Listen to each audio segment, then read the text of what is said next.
Bien, seguimos con más entrevistas, amigos televidentes. El día de ayer el expresidente Rafael Correa retornó a Bélgica luego de varios días de recorrer el país de la convención de su movimiento, bueno, de la convención de parte del movimiento País que se reunió este día domingo en Esmeraldas. Y hay varios temas de análisis porque fueron 6 días aproximadamente de una intensidad que generaron un impacto político por todo lo que sucedió con su presencia y en su entorno. Álvaro Varela nos acompaña para analizar un poco cómo se vivió y qué deja, qué visiones, qué lecturas se puede generar en torno a lo que fue la presencia del expresidente de la República. Gracias por acompañarnos y bienvenido.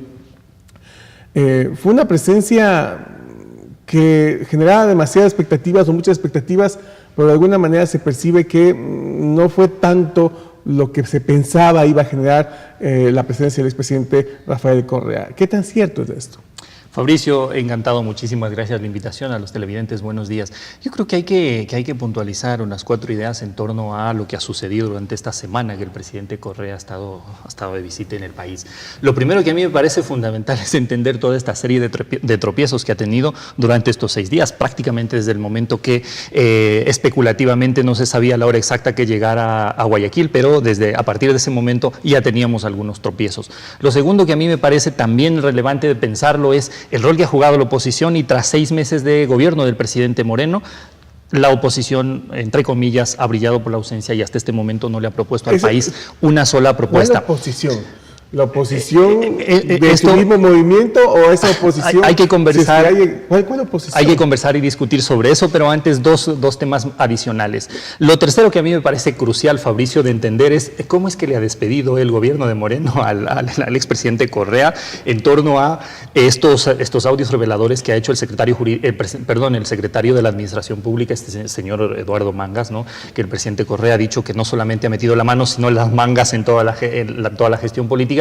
Y lo cuarto que a mí me parece fundamental es toda el ala correísta, tras 10 años de gestión del poder, tiene que enfrentarse con la política real. Y creo que durante los últimos 6 días, efectivamente ha sucedido eso, que el ala correísta ha tenido que enfrentarse con lo que durante los últimos 10 años no lo hizo. Es decir, con la política real, donde ya no hay un aparato institucional, un aparato estatal que te permita hacer campaña, que te permita pagar movilizaciones, que te permita presionar a la prensa, a los medios de comunicación. Ese aparato ya no existe para el correísmo, esas oportunidades, entre comillas, ya no existe para hacer política del correísmo y ahora tiene un problema, o mejor dicho, una realidad que es efectivamente la política real que yo refiero.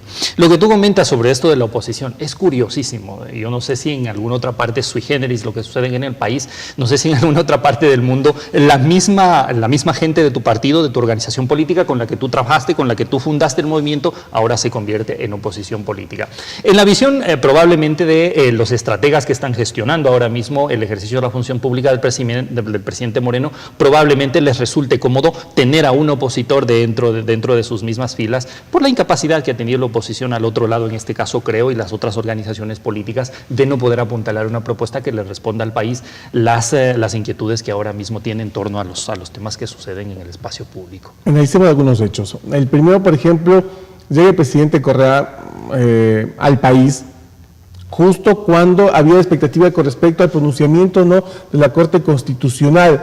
Algunos consideraban que la presencia del expresidente Correa tenía ese afán de presionar a los jueces de la Corte para que dilaten aún más su respuesta, como estaba sucediendo. ¿No se imaginaron lo que iba a tomar, la decisión que iba a tomar el presidente Lenín Moreno? Fabricio, esto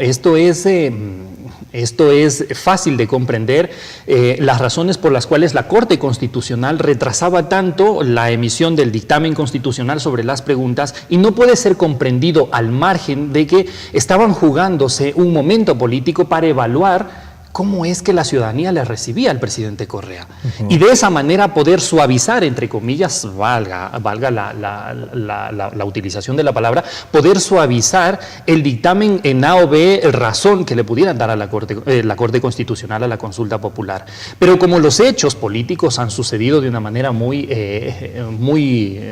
rápida, la Corte Constitucional no ha tenido más que dejar que los plazos venzan para que efectivamente a través del cumplimiento de los 20 días que tenía para emitir el dictamen, se proceda a la convocatoria. Y en ese escenario, el presidente, probablemente Correa, expresidente Correa, no esperaba que el Consejo Nacional Electoral le diga no, la consulta popular va porque va, e incluso le dé en los mismos días que el presidente estaba aquí en su visita, le dé fecha para que se realice la consulta popular. Es decir, por tanto, se evidenciaba que ya no había un estrategia. control, no fue la presión que esperaba, no era viene Rafael Correa y otra vez todos se alinean. Por supuesto, y esto responde, por supuesto, Fabricio, y esto responde a lo que hemos venido señalando desde hace mucho tiempo, y al menos particularmente desde el espacio público lo he venido haciendo durante 5 años. Si tú sigues construyendo instituciones en las cuales van a depender de un caudillo que ahora no es Correa, sino Moreno, o de un nuevo dueño del Estado, es lo más lógico que los actores políticos, los representantes institucionales, en este caso del Consejo Nacional Electoral, el presidente y sus miembros, la nueva presidenta, en este caso Villasís, se junten al nuevo reparto del poder del Estado. Y esto es la perversidad a la que nos han conducido modelos políticos como el que hemos enfrentado, como el que hemos vivido durante los últimos 10 años. Este modelo autoritario, concentrador de poder, manipulador de la verdad, constructor de medias verdades, es el que termina derivando en situaciones, en escenarios como estos, y es fácil de comprender que ahora los nuevos interesados en el escenario público, en el espacio público, se junten a quien está en el poder, y eso es lo que estamos viendo ahora con todas las autoridades de control, con todas las autoridades electas en elección popular, alcaldes, prefectos, concejales, ex candidatos a la asamblea, que están buscando una forma de apalancarse, de apadrinarse del poder, porque ahora el dueño de esto es otro, ya no es Correa, y Correa, evidentemente, como lo ha demostrado, ya no tiene todo el poder que tenía durante los últimos 10 años. Llegan a la convención el día domingo y se topan con otro tipo de realidad, porque la intención era que sea multitudinaria, representativa y que aviven temas como, por ejemplo, generar la expulsión del actual presidente de la República, Lenín Moreno, que es también presidente del Movimiento País, pero resulta que no debe ser tan contundente y dejan abierta la posibilidad de que inclusive fueron de su propio partido político, que esta es una evidencia de que a lo mejor se dieron cuenta que ya no eran tan fuertes como antes. Fabricio, es evidente que en situaciones como estas a Correa no le quede otra alternativa. ¿Qué le puede quedar si es que se da cuenta que a su llegada no ha sido el partido político que durante los últimos 10 años, a fuerza del Estado, lo pudo sostener? Y resulta que todas las candidaturas que en el año 2009, en el año 2014, probable en el año 2014 quiso ensayar un éxito electoral como en el año 2009, no han sido de su partido político. Y resulta que ahora los alcaldes que eligieron en el año 2009, o los prefectos que eligieron en el año 2009, en el año 2014, que fueron electos por Alianza País, entre comillas, un partido político sólido, un movimiento político fuerte, resulta que ahora están en el lado de Moreno. Eso explica la debilidad en la cual, o la lógica en la cual estuvo fundamentado Alianza País durante estos últimos 10 años. Un modelo autoritario, caudillista, manipulador de la verdad, acaparador de la verdad.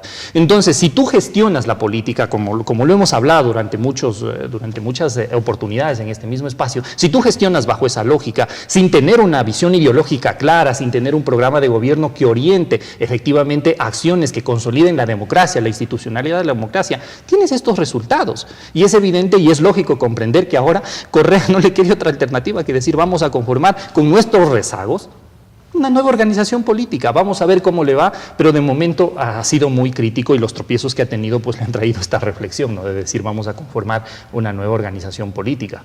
¿Ganó o perdió el expresidente Rafael Correa con su presencia estos días? Yo creo que es prematuro referirnos en términos de ganar cuantitativamente. Yo creo que cualitativamente, es decir, desde la postura emocional, desde la postura física, el presidente en varias de sus entrevistas, la entrevista más patética que ha tenido fue con Rincón en CNN, que fue bastante delator la semblanza, la emoción que tenía en comparación a los 10 años que ha gestionado Correa. No creo que anímicamente, políticamente estaba en las mismas circunstancias. Insisto, creo que es prematuro referirnos a que declararse perdedor. Es un actor político relevante todavía en la coyuntura, todavía puede gestionar espacios de control en el Estado. En la presencia de apoyo, pero tampoco es despreciable la cantidad de gente que estuvo cuando estaba. Definitivamente. Y adicional a ello, Fabricio, si tú escuchas todas estas revelaciones de los audios que ha hecho el secretario jurídico, no el secretario jurídico, sino después de una reunión de gobernadores, algún gobernador filtró esos audios con el secretario jurídico, de la Administración Pública, tú vas a entender que Correa tiene prácticamente cooptado todo el Estado. Y dentro de los acuerdos que ha mantenido el gobierno de Moreno, en su momento candidato, ahora presidente, con el expresidente Correa, es que efectivamente se mantenga alrededor de 5 cosas que a mí me parecen todavía perversas para entender que se pueda descorreizar el Ecuador. Lo uno es que ha dicho, vamos a mantener el modelo económico. O sea, señor Moreno, en palabras comprensivas, señor Moreno, usted todavía siga manteniendo el modelo económico que nosotros instauramos. Segundo, vamos a mantener el sistema de vigilancia, este sistema de seguridad de esta Secretaría de Inteligencia. Vamos a mantenerlo todavía porque necesitamos eso. Lo otro que ha dicho, no nos vamos a referir a corrupción, mejor pensemos en que podemos distraer a la opinión pública con esto de convocar o decir que la ONU sea parte de una comisión que investigue los casos de corrupción, pero finalmente no ha sucedido nada para opacar las actividades o las acciones que hacía la Comisión Ciudadana Anticorrupción, entre otras cosas. Eso hace entender que Correa todavía sigue siendo un actor importante, un actor relevante en la política nacional. Que los resultados políticos se vayan viendo conforme avance la coyuntura es otro tema, pero sin duda no creo que sea ni ganador ni perdedor, todavía tiene tropiezos de los que nos hemos referido, pero eso tampoco le hace que este momento sea la persona que dijo ser o el político que dijo ser durante los últimos 10 años, porque vemos que en realidad Alianza País no es que existe como un movimiento político serio, sólido, bien fundamentado. ¿Qué pasa con Lenín Moreno? Y me refiero a qué pasa en torno a lo que ha sido esta presencia del expresidente, pero también a las críticas que están generando, porque comenzó como una ola fuerte con el tema de la corrupción, han pasado casi 7 meses y como que la intensidad va bajando, o sea, fue un fervor inicial y luego todo se va calmando. Segundo, ya se empieza a cuestionar sobre su acción política, ya ha tenido, por ejemplo, en el tema económico que su propuesta inicial hace algunos cambios por cuestionamientos,